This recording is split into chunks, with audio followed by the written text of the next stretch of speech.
Hello dear students, कैसे हैं आप सब। आज हम मूल्यांकन कार्यपत्रक 2 यानी कि जो असेसमेंट की जो वर्कशीट है आपकी 2 वो करने जा रहे हैं। ये 4 अगस्त 2021 की यानी कि हम वेडनेसडे की वर्कशीट को करेंगे।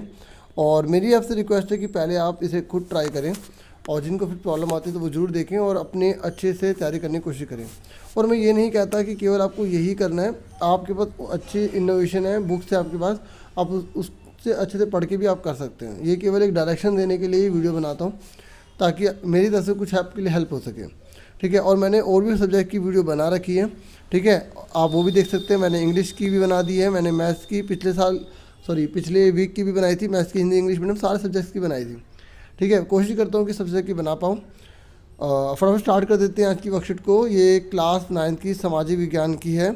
तो देखिए, सबसे पहले तो आपको जो है एक छोटी सी पैसेज दी गई है, ठीक है। और हाँ, कुछ बच्चे मुझसे कमेंट करके पूछ रहे थे सर कॉपी पर करना कैसे होता है। देखिए, ये आपको स्कूल से असेसमेंट मिलता है, ये आपका पेपर होता है।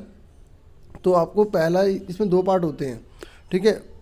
एक पार्ट में एमसीक्यूज होते हैं और दूसरे पार्ट में जो है आपके क्वेश्चन आंसर होते हैं जो आपको करने होते हैं अच्छे से, ठीक है। तो आपको कैसे कॉपी पर नोट करना है, आपको ऐसे ही नोट करना है। हाँ, आप क्वेश्चन नहीं नोट करना चाहते तो आप जैसे ये आपने ये जो पैसेज दे रखी है ना, इसको थोड़ा सा लिखा, डॉट डॉट डाल के आपने इसको छोड़ दिया उतना, ठीक है। क्योंकि पैसेज है, फटाफट पहले पैसेज कर लेते हैं, फिर उसके सारे क्वेश्चन के आंसर के साथ अच्छे से करेंगे, ठीक है। तो मैंने रिटन में लिखा है, आप आराम से कर सकते हैं, आप हेल्प ले सकते हैं और आप अपने आप भी करें, ठीक है। अब देखिए, भारतीय संसद राष्ट्रपति, जो भारत की जो संसद है ना, राष्ट्रपति, राज्यसभा और लोकसभा को मिलाकर बनती है। जो हमारे संसद होती है इसमें 3 अंग होते हैं, राष्ट्रपति, राज्यसभा और लोकसभा।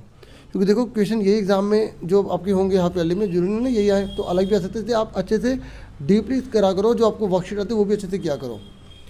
लोकसभा चुनाव के बाद बहुमत प्राप्त राजनीतिक दल की सरकार बनती है। जब लोकसभा में चुनाव हो जाते हैं तो जिसको आधे से ज़्यादा सीट मिल जाती है तो उसकी सरकार बन जाती है, उस पार्टी की, उस राजनीतिक दल की सरकार बन जाती है। तो ये कह रहा है कि कभी कभी बहुमत ना होने की दशा में गठबंधन सरकार बनती है। मतलब बहुमत का मतलब होता है जैसे अगर 100 सीट है और अगर किसी एक पार्टी को 51 सीट नहीं मिलती और उसको भी मिलती है 40 और एक और पार्टी उसको 30 मिलती है और एक को 10 मिलती है और बाकी अन्य को मिल जाती है, यानी कि 20 मिल जाती है अन्य को। तो अब आप देखोगे यहाँ पर 100 बहुमत के लिए 100 का आधा यानी कि 50 और एक ज़्यादा कर दो 51 सीट चाहिए। तो यहाँ पर किसी को बहुमत नहीं मिला ना तो ये सरकार नहीं बना पाएंगे। और अब इनको मिल के सरकार बनानी पड़ेगी। जैसे मान लो 40 और 30 70 हो गए तो 50 से क्या हो गया, ज़्यादा हो गया, 51 हो गया ना, 70 हो गया तो 51 से मतलब ज़्यादा।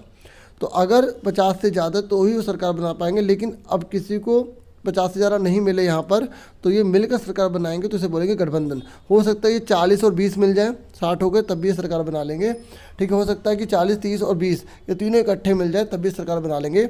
और महाराष्ट्र के अंदर अगर आप देखेंगे, आप राजस्थान के अंदर देखेंगे, ठीक है, तो वहाँ पर भी किसकी सरकार बनी हुई है, गठबंधन की सरकार बनी हुई है। अब आपको समझ में आ गया गठबंधन की सरकार किसे कहते हैं, बहुमत की भी समझ में आ गया। आगे देखो, ठीक है, एक बार दोबारा बताता हूँ। बहुमत, जब किसी राजनीतिक दल को आधे से ज़्यादा सीटें मिल जाती है उसे बहुमत कहते हैं। और जब 2 या 2 से अधिक जो राजनीतिक दल होते हैं, जब उनको आधे से अधिक सीटें नहीं मिल पाती तो मिलकर जब सरकार बनाते हैं तो उसे गठबंधन की सरकार कहते हैं, ठीक है। जिसको आता है वो वीडियो को आगे करके देख ला करें, क्योंकि मुझे थोड़ा सा सबको साथ के लेकर चलने की मैं कोशिश करता हूँ।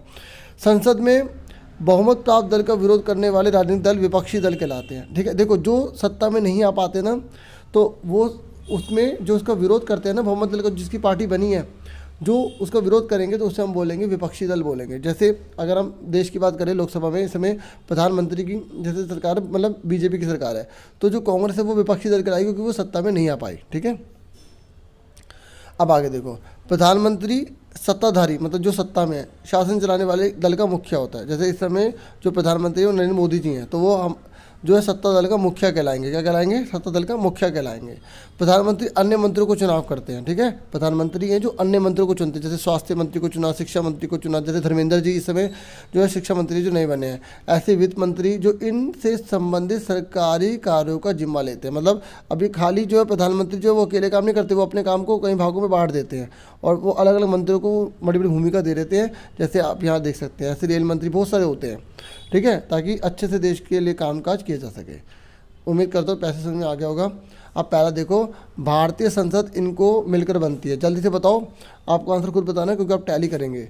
ठीक है। तो देखो मुझे पूरी उम्मीद है आप सबने चौथा ही आंसर बोला होगा, वेरी गुड जिन्होंने बोला, ठीक है। और मैं आपके कमेंट पढ़ता हूँ, मुझे अच्छा लगता है, लेकिन कई बार मैं जवाब नहीं दे पाता, ठीक है, टाइम की कमी की वजह से, ठीक है। तो संसद में बहुमत प्राप्त नहीं होने पर सरकार बनती है, ठीक है। जो संसद है ना, उसमें बहुमत प्राप्त नहीं होने पर सरकार बनती है। बताओ, अगर बहुमत नहीं मिलेगा तो कौन सी सरकार बनेगी? गठबंधन सरकार, वेरी गुड, ठीक है। जिसने सुना है वेरी गुड, बहुत अच्छा बच्चों। प्रधानमंत्री इनकी नियुक्ति करता है, बताओ प्रधानमंत्री किसकी नियुक्ति करता है? स्वास्थ्य मंत्री, शिक्षा मंत्री, वित्त मंत्री, उपरोक्त सभी, बिल्कुल सही, उपरोक्त सभी। अच्छा, एक बार दोबारा से मैं आंसर बोल देता हूँ सारे, है ना। तो देखो इसका जो है आंसर जो है वो क्या है? राष्ट्रपति, राज्यसभा और लोकसभा, ठीक है। और मुझे उम्मीद है सबको आंसर सही था। और दूसरे का जो आंसर है गठबंधन की सरकार, ठीक है, क्योंकि अगर किसी को बहुमत नहीं मिलेगा तो गठबंधन की सरकार बनाएंगे। मैंने आपको अच्छे से क्लियर कर दिया। प्रधानमंत्री इनकी नियुक्ति करता है, तो आपको बता दी सभी की नियुक्ति करता है, तो इसका चौथा हो गया। फिर उसके बाद है संसद में बहुमत प्राप्त दल का विरोध करने वाले राजनीतिक दल को क्या कहते हैं? बताओ जल्दी से, जो विरोध करता है क्या कहलाता है? विपक्षी दल कहलाता है या विरोधी दल कहलाता है? ठीक है, पहला वाला इसका आंसर है। उसके बाद नेक्स्ट पे आ जाइए। नेक्स्ट पर क्वेश्चन है, सरकार में सत्ताधारी दल का मुखिया कौन होता है? जो सरकार में सत्ताधारी दल का जो मुखिया होता है वो कौन होता है? प्रधानमंत्री होता है। देखो अगर आपने पैसे भी कुछ डीपली पढ़ी ना, जैसे मैंने अभी आपको समझाई, तो आपको पैसे देखने की जरूरत नहीं पड़ेगी, आप सीधा आंसर बता दोगे। लेकिन फिर भी आप कॉन्फिडेंस पूरा लेने के लिए पैसेज में से ढूंढ के जरूर किया करो, ज़्यादा ओवर कॉन्फिडेंस भी बेकार होता है, ठीक है। तो मैंने तो 2-3 बार पढ़ के अच्छे से आपके लिए करा है, तो मुझे अच्छे से पता है, ठीक है। और वैसे भी नॉलेज थी और आपको भी होगी, है ना। और उम्मीद कर रहा हूँ वीडियो आपको समझ में आ रही होगी, ठीक है। ये प्रधानमंत्री आ गया। अब हमने पहला पार्ट कर लिया, अब ये दूसरा पार्ट है इसका, और ये 3 मार्क्स की क्वेश्चन है, ठीक है। देखो मैंने इसे करे हैं, अगर आपको और अच्छा आता है तो आप अपना भी कर सकते हैं, और आप उसमें से जो मैं लिख रहा हूँ, ठीक है, जो मैंने अभी लिखे हैं उसमें से काट छाट भी कर सकते हैं, बड़ा भी कर सकते हैं, ठीक है। मैं ये नहीं कहता कि आप यही लिखो, ठीक है। तो और कोई भी आपका सजेशन हो तो कमेंट बॉक्स में जरूर बताएं। अब फटाफट देखते हैं 6 क्वेश्चन। प्रागैतिहासिक काल को जानने में कौन से माध्यम या स्रोत सहायक होते हैं? आंसर देखिए आप, देखिए हैंड रिटन में किए थे, आप आराम से देख सकते हैं, ठीक है। और ऐसे ही आपको साफ साफ अपने कॉपी पर करना है। अब पहला जो क्वेश्चन है, प्रागैतिहासिक काल को जानने में कौन से माध्यम स्रोत सहायक हैं, ठीक है। तो ये आंसर पढ़ देता हूँ। प्रागैतिहासिक काल को जानने में निम्न माध्यम स्रोत सहायक हैं। देखो वीडियो बनाने में टाइम लग जाता है तो कभी लेट भी हो जाती है, तो आप कोऑपरेट करना प्लीज़, है ना। तो ऐतिहासिक चिन्ह, पत्थरों के प्राचीन औजार, मानव जीव जंतु के अवशेष और गुफाओं की कला, ठीक है। तो उम्मीद करते हैं समझ में आ गया। और यहाँ बिंदी लगा लेना, बहुवचन है, ठीक है, इसलिए पढ़ रहा हूँ कि अगर कुछ इसमें से छूट जाता है तो आपको समझ में आ जाए। तो आप ये क्वेश्चन आराम से कर लेना। कुछ बच्चों ने मुझे ज़्यादातर कमेंट कहा था कि सर आप जो है ना, जो कॉपी के जो पेज है उस पर मत कीजिए, प्लेन पेज पे किया कीजिए, ताकि हमें समझ में आ जाए। तो अब आपको उम्मीद कर रहा हूँ आ गया होगा। और अगर मेरा एफर्ट आपको लग रहा हो अच्छा है तो आप वीडियो को लाइक कर सकते हैं। अगर आप चैनल पर न्यू है तो प्लीज़ सब्सक्राइब भी कीजिए, ठीक है। आगे देखिए, उसके बाद क्वेश्चन नंबर जो है हमारा ये 6 है, ठीक है। अब मैं आपको 7 दिखाता हूँ। 7 क्वेश्चन पहले देखिए। अब 7 क्वेश्चन है, लोकतंत्र में जनता के फैसलों का सम्मान कैसे किया जाता है? जो लोकतंत्र में जनता है ना, आपको पता है ना लोकतंत्र किसे कहते हैं? लोगों का तंत्र, ठीक है। आपने इब्राहिम लिंकन की डेफिनेशन भी सीखी होगी, सुनी होगी, democracy is the people, for the people and by the people. लोकतंत्र लोगों के लिए होता है, लोगों का शासन होता है ना। तो अब आपसे पूछ रहा है कि लोकतंत्र में जनता के फैसलों का सम्मान कैसे किया जाता है? तो आप आंसर देखिए। अब आप आंसर देख लीजिए एक बार। लोकतंत्र में जनता का सम्मान इन प्रकार से किया जाता है। लोकतंत्र में जनता के द्वारा चुनी हुई सरकार ही मान्य होती है ना। हुआ ना सम्मान, मतलब जनता ने अगर सरकार ही नहीं चुनी तो लोकतंत्र में सरकार आ ही नहीं पाएगी, है ना। और जनता द्वारा चुनी हुई सरकार ही मान्य है, वैलिड है।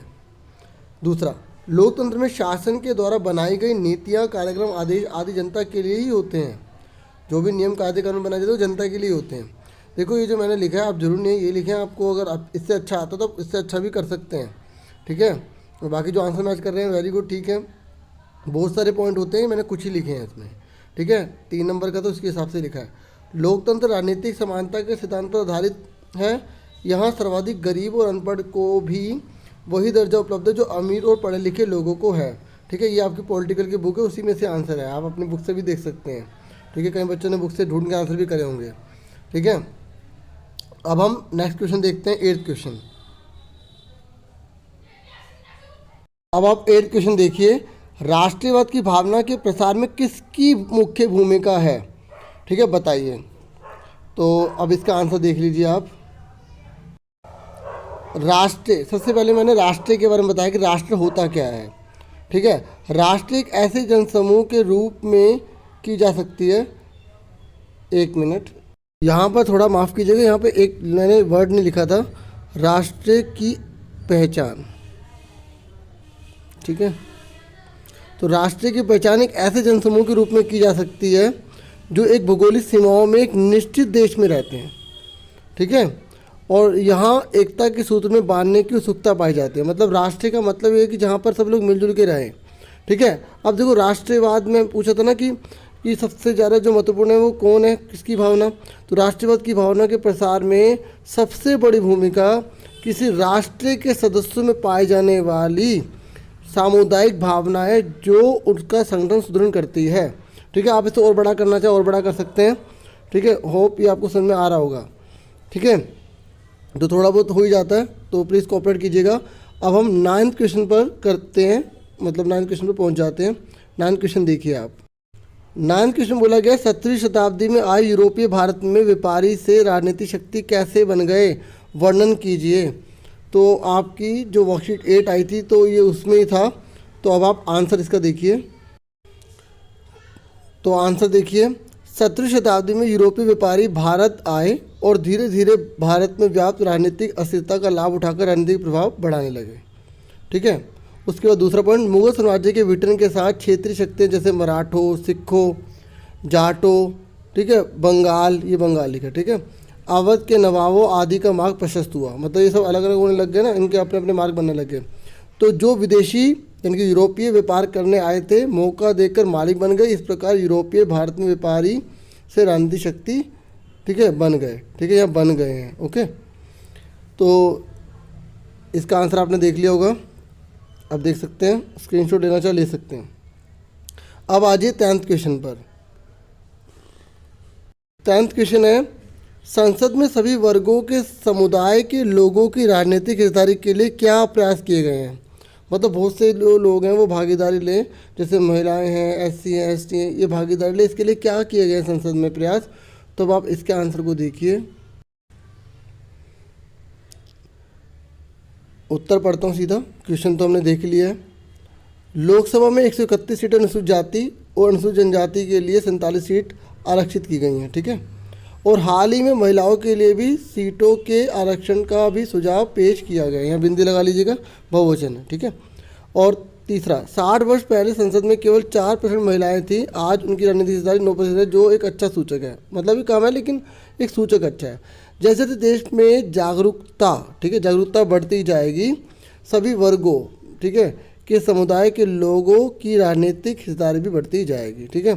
तो होप आपको वीडियो समझ में आ गई होगी, और आप चैनल को लाइक ज़रूर कीजिए अगर आपको ये वैल्यूएबल वीडियो लगी है, और चैनल को सब्सक्राइब जरूर कीजिए। मैं ऐसी ही सारी वीडियोस आपके लिए लेकर आता रहूँगा, और भी बहुत सारी वीडियो मैंने अपलोड की है, आप चैनल पर जाकर देख सकते हैं। 9th को तो इतना मटेरियल मैंने अपलोड किया हुआ है, बहुत ज़्यादा। आप पिछले साल के पेपर भी देख सकते हैं और उससे पिछले साल के पेपर देख सकते हैं। आपको प्लेलिस्ट मिल जाएगी आप चैनल पर जब जाएंगे तो, ठीक है। आप एक बार चैनल में देखेंगे तो आपको काफ़ी बेनिफिट होगा। तो होप आज की वीडियो सही रही होगी। आप आज के लिए इतना बहुत है, फिर मैं आपके लिए नेक्स्ट वीडियो लाऊंगा। आप ऐसे ही मुझे मोटिवेट करते रहिएगा। Thank you for watching and listening carefully. Take care yourself dear students.